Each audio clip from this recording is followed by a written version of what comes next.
It's late July. I'm driving around on the back roads in the forest of rural Alabama. It's early evening, and the sun's just beginning to set. The hot, humid air of the day has cooled down, and crickets are starting to chirp. A few small bats fly overhead, snatching mosquitoes and moths out of the air.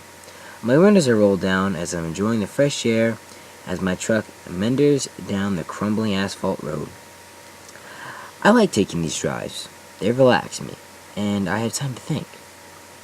I take them often and know the woods well. I look up at the clear sky. There isn't a cloud in sight. A few stars twinkle to the east. As the evening shifts to night, I decide to head back home. The air is tense and even more humid than before, and it feels like a storm is coming. The deep rumble of thunder from many miles away reaches my ears, and the clatter of the wood lessens. The storm is far off, but I feel no rush to get home. I still have time to enjoy nature. The stars are beautiful. A massive splat hits my windshield, and then another, and then another. I'm startled by the noise, and soon I am engulfed by a downpour of rain. I can't see 5 feet in front of me, so I pull off to the side of the road, roll up my windows, and wait for the storm to pass. These showers usually last between 15 minutes anyways. I'll be out of here soon. I swear I could see the stars clear as glass only a minute before. I don't dwell on it, though summer weather in Alabama is unpredictable. Lightning splits the sky above me as I wait. I'm still sitting in my truck after an hour of heavy rain, and the storm shows no sign of letting up. Lightning pierces the cloud cover again, illuminating my surroundings. I can see about 20 feet in front of me for less than a second. I get a glimpse of a figure at the perimeter of my field of vision. Darkness. The steady beat of rain on my truck continues. Another flash, and with no figure in sight. I'm tired now, and I'm starting to see things. The storm can't last too much longer, but the sky keeps indenting itself upon me. Not 15 minutes later, my truck shifts in the ground, which is now made of mud. I'm awoken from the light nap I had been in. Taking a look around, the rain presses on, and the darkness is dense. I prop my elbow up on the car and rest my head on my hand,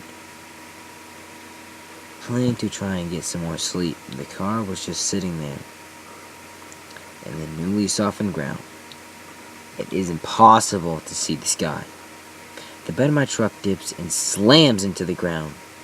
The cab jumps into the air. My head flies forward and meets the steering wheel. As I lift up my head, the cab falls back in the soft earth, and my head hits the steering wheel again. I do not know how long I am unconscious, but I am awake with a splitting headache. My whole face feels wet. At first I am thinking the rain had somehow entered my truck, but the dark liquid on the steering wheel seems to be blood. I can't think straight, and sit for a while, and then I suddenly become aware of what has happened to me. I shoot my hand with the light switch and put on high beams. All I can see is rain in front of me. Rain and blackness. I check my rear view mirrors, illuminated by the red glow of the truck's taillights. A figure stands, unmoving. All I can make out are its eyes, which are pure white. There are no pupils and no irises, only white. A low humming fills my ears, invading my mind. My vision gets fuzzy, and I pass out. The sky glows with lightning. I wake up in the early morning. The storm has ceased. Though a light sprinkle continues to fall. The forest is filled with a dim light, but I see no animals, nor do I see the figure. I look down at the dashboard and on my lap. I am caked in blood. Feeling my forehead attentively, I find no cut or scratch. I am surprised, but my miraculous healing is not a problem, and I do not question it. I reach for the ignition and twist the keys, but my truck doesn't start. I am not shocked, and it seems my only other option is to walk to the nearest gas station, which is nearly 30 miles away. I swing the door open and step out into the air, which is cool and fresh. I sense no danger and decide to inspect my truck before leaving.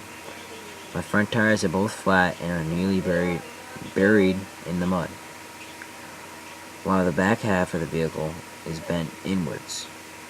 Whatever the figure is, it hits hard. Shaken by the memory, I start shredding down the road.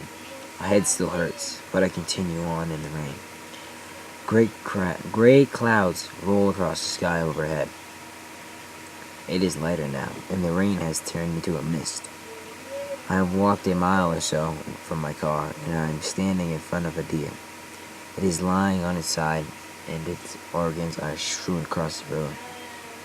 The foul, iron smell of its blood in my nostrils. I start breathing through my mouth to avoid the stench.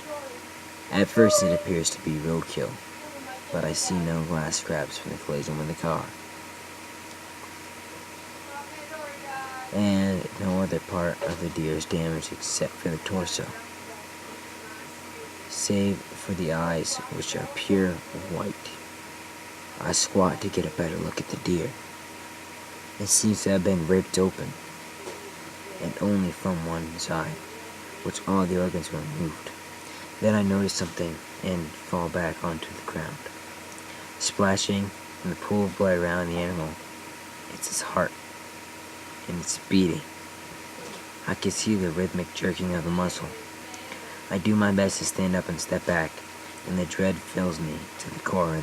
The deer's mouth starts to twitch. I see a dark figure at the corner of my eye. A low humming begins to drown my thoughts again, and then amid fear and its hum, I hear a whisper, "Run." It is impossible to tell the difference between the mist and the sky as I flee for my life. I can barely hear the sound of my car engine, of a car engine, through the beating of my heart. Mom, would you shut the fuck up? I'm talking to her, man. I said, Kendall. Shut up! I'm trying to read something here.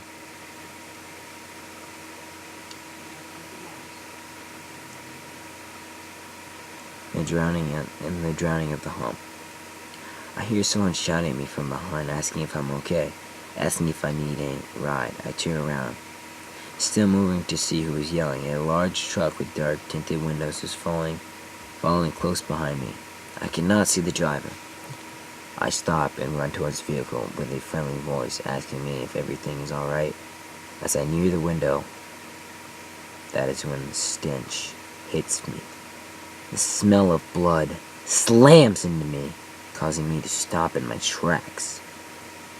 For a movement before continuing the driver's side door, when I come up to the window, I freeze. I cannot find the strength to move. The cab of the truck is coated with blood, and I can see the driver's lungs lying on the dashboard. I look to his face, which is smiling at me, as if I were the man's close friend. His eyes are white. I am lost in his gaze. Despite the fear, I feel welcome and safe.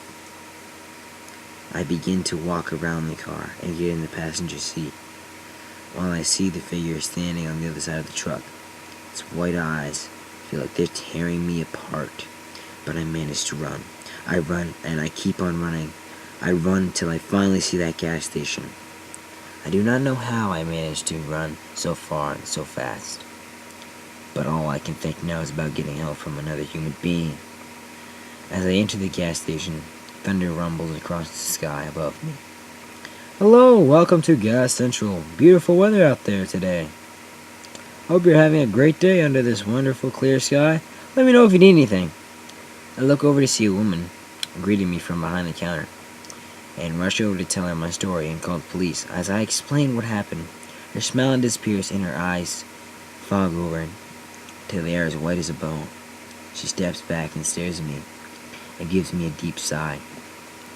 The foul smell of blood reaches me, and the humming starts immediately after. Suddenly I'm covered in blood, but not my own. The woman's insides cover the counter and the floor. Her body stands before me, opened up. I can see her spine, as well as her beating heart. I see the black hand on the figure rest on my shoulder. I do not have time to run. Rain starts pouring from the sky outside. Hello and welcome to Gas Central. Beautiful weather out there today. I hope you're having a great day under this wonderful clear sky. Let me know if you need anything. The woman is smiling at me as my eyes begin to fog, and humming drowns out all my thoughts and my emotions. My fear disappears as a sweet smell of iron floats through my nostrils. Growing pressure in my chest releases. I smile back. The air is warm and the blue sky shines bright outside. Hell,